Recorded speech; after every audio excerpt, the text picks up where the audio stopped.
देखिए, जम्मू कश्मीर के पहलगाम में हुए आतंकी हमले से भारतीयों का दिल दहला हुआ है और अभी भी वही सवाल है कि क्या हम लोग हिंदू और मुस्लिम करते रहेंगे या फिर जिन लोगों ने इस घटना को अंजाम दिया है उन्हें कड़ी से कड़ी सजा देंगे। क्योंकि मीडिया लगातार हिंदू मुस्लिम के मुद्दे को उछाल रही है, दोषियों पर कार्रवाई हो, इस पर बात कम हो रही है। इन्हीं सब तमाम मसलों पर हम बात करेंगे और बात करने के लिए हमारे साथ सोशल एक्टिविस्ट अंजलि ओम प्रकाश हैं।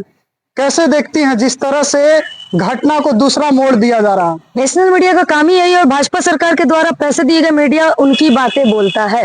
हिंदू मुसलमान बोलने वाले मीडिया से मैं एक सवाल करना चाहती हूँ, क्या आप भूल गए कि पहलगाम में हुए हादसे में एक व्यक्ति मुसलमान था, सैयद हुसैन साद, जिसने कई लोगों की जान बचाने के लिए अपना जान दिया। कब मुसलमानों के खिलाफ आप बोल रहे हैं?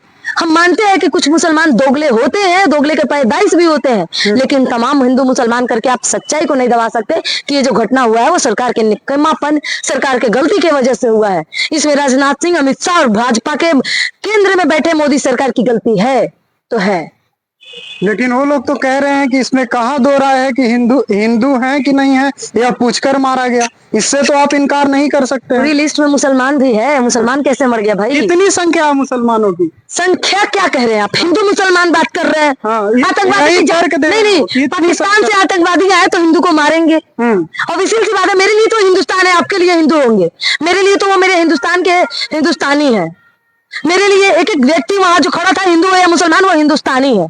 मेरे लिए कोई जाति नहीं है। मेरे लिए धर्म से बढ़ के इंसानियत है। लोग अपने धर्म को सबसे ऊपर मानते होंगे, लेकिन मैं इंसानियत को ऊपर मानती हूँ। अगर लोग दोगला हो जाएंगे तो हम दोगला नहीं हो जाएंगे भाई। आखिर राजनाथ सिंह क्या कर रहे थे? खुफिया विभाग क्या कर रहा था? इंटेलिजेंस हमारा क्या कर रहा था? सरकार क्या कर रही थी? बॉर्डर पे इतनी सुरक्षा होने के बाद भी कैसे पाकिस्तान से पाकिस्तानी आते हैं और हिंदुस्तान के हिंदुस्तानियों को मार के चले जाते हैं। अभी भी आप हिंदू कह रहे हैं। आप जैसे पत्रकार जो होते हैं ना, जो चंद पैसों लेकर बिक जाते हैं, वो बताते हैं कि क्या हुआ था, हिंदू मुसलमान हुआ था। हम हिंदू मुसलमान में विश्वास नहीं करते। हम इसको मानते हैं कि सरकार के निकम्मापन की वजह से पुलवामा हुआ और सरकार के निकम्मापन की वजह से आज पहलगाम में हुआ। लेकिन कार्रवाई की भी बात कह रहे हैं, वो कह रहे हैं चूक हुई है हमसे। ना पुलवामा में लेकिन मोदी जी, ना पुलवामा में कुछ खा पाए थे मोदी जी, तब भी लाहौर जाके बिरयानी खाए थे। और आज भी पहलगाम में वो मोदी जी कुछ नहीं कर पाएंगे। ज्यादा से ज्यादा करेंगे, 4 गो झुनझुना बजाएंगे और फिर चुप रह जाएंगे। मोदी जी का काम है भौंकना और फेंकना। इतना लंबा लंबा फेंकते हैं और फिर वापस जाकर दुबक के बैठ जाते हैं।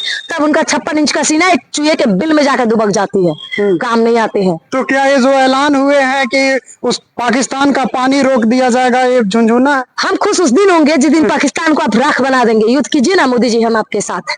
लेकिन अगर आप युद्ध नहीं कर सकते हैं, जब हमारे देश के पैसे के बारे में हम लोग मोदी जी से सवाल करते हैं तो मोदी जी बोलते हैं कि हम हथियार खरीद रहे हैं, हम रफाल खरीद रहे हैं। तो उन हथियारों को क्या अगरबत्ती दिखाइएगा राम मंदिर में रख के कि उन हथियारों का इस्तेमाल भी कीजिएगा पाकिस्तान के ऊपर?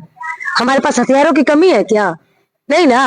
पाकिस्तान को राख कर देने के लिए भारतीय सेना को एक दिन आजाद कर दीजिए। भारतीय सेना पे हमें इतना विश्वास है कि पाकिस्तान को एक दिन के कब्रिस्तान बना कर रख दिया जाए। कश्मीर के एक नेता ने कहा कि उनके पास भी एटम बम है। क्या बात कर रहे हैं? हम क्या बोल रहे हैं आपको? वो कह रहे हैं बम उनके पास भी। अरे ठीक है, लाख बम उड़ा दे। अगर जनता अगर मोदी जी, रक्षा मंत्री राजनाथ सिंह, अमित शाह देश संभालने में समर्थ है तो साड़ी और चूड़ी पहने और इजाजत दे कि हम कुछ नहीं कर सकते हैं। भारतीय सेना या भारत की जनता देख ले, सेना की जरूरत नहीं पड़ेगी। हिंदुस्तान की एक एक जनता अपने आप में एक सेना के बराबर है। एक एक बच्चा लड़ जाएगा हिंदुस्तान के लिए। लेकिन अगर सरकार में बैठे निकम्मा तुम हो चुके हो, तब बोल दो कि हम सत्ता छोड़ रहे हैं, जनता देख ले।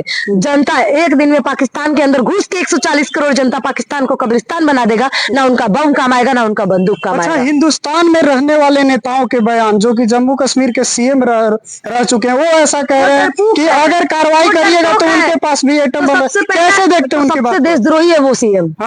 तो देशद्रोही है वो, आतंकवादी है कि जो डर रहा है कि बोल रहे हैं ना मोदी सरकार असमर्थ है तो चूड़ी और साड़ी पहन के बैठ जाए। भारत का 140 करोड़ जनता अपने सीने पे गोली खाएगा, क्योंकि 140 करोड़ जनता के मन में इतना आत्मविश्वास है कि पाकिस्तान को एक दिन के अंदर राख कर देगा। हम लोग गोलियों से नहीं डरते भाई। अगर हिंदुस्तान पे आएगी तो हम जनता, हम औरतें अपनी हथियार लेके बाहर निकलेंगे, क्योंकि तुम लोग ना अब सरकार चलाने लायक नहीं बन गए हो, क्योंकि निकम्मा और नपुंसकता इसी की कह जाती है। और ये सबसे शर्म की बात है कि जो केंद्र में बैठा है ना, उससे कुछ नहीं हो पाएगा। पुलवामा की तरह ना उसका जांच हो पाया, ना इसका जांच हो पाएगा। आज तक पता नहीं चला पुलवामा में 300 किलो आरडीएक्स जिस गुजराती नंबर गाड़ी में थी, वो गाड़ी किसकी थी। आखिर चेक पोस्ट क्यों हटा दिए गए थे पुलवामा होने के पहले? 44 भाई जो शहीद हो गए, उनकी रूह कांप गई, हमारी रूह कांप गई, लेकिन आज तक हमको ये रिजल्ट नहीं मिला पुलवामा कैसे और कब हुआ। एक और अंतिम सवाल लेंगे कि आप जो भी बातें कह रही हैं, बहुत बड़ी बातें कह रही हैं, और आपकी बातों से यह स्पष्ट होता है कि आप कह रही हैं कि पुलवामा भी सरकार का प्रायोजित था और पहलगाम की घटना भी मैं नहीं कह रही हूँ। ये कहा था सत्यपाल मलिक, जो भाजपा से राज्यपाल था कश्मीर का उस समय, उसने कहा था ये गलती हमारी है जिस वजह से पुलवामा हुआ है। लेकिन भाजपा के नरेंद्र मोदी ने उनको संसद में बैठा के चुप बैठा दिया था, और उनपे कई हमले भी हुए थे और उनको दबाने की कई कोशिशें भी की गई थी। ये भाजपा की तो शुरू से नीति रही है। जब की बात कर रहे, कोई देश का प्रधानमंत्री कैसे अपने देश पर हमला? अपने देश के प्रधानमंत्री यही है जो शहीदों पे एक वोट भीख में मांगने का काम किया था। पहलगाम में, बिहार में आके भीख मांगा है। उसके पास इतना टाइम नहीं था कि कश्मीर में जाए और पहलगाम में जिस पे हमला हुआ है उन परिवारों से मिले जिन पे दुख का पहाड़ टूट पड़ा है। लेकिन बिहार आके भाषण करना बहुत जरूरी समझे मोदी जी। आप जैसे पत्रकार उनको बढ़ावा दे रहा है। तो चलिए, हमारे साथ अंजलि ओम प्रकाश थे और इनका कहना है कि जिस तरह से सरकार का रवैया दिख रहा है उससे यह स्पष्ट होता है कि कहीं ना कहीं इस तरह की जो घटनाएं होती हैं वो प्रायोजित घटनाएं होती है। आपकी क्या प्रतिक्रिया है वो भी बताइएगा। फिलहाल के लिए इतना ही। बहुत बहुत धन्यवाद।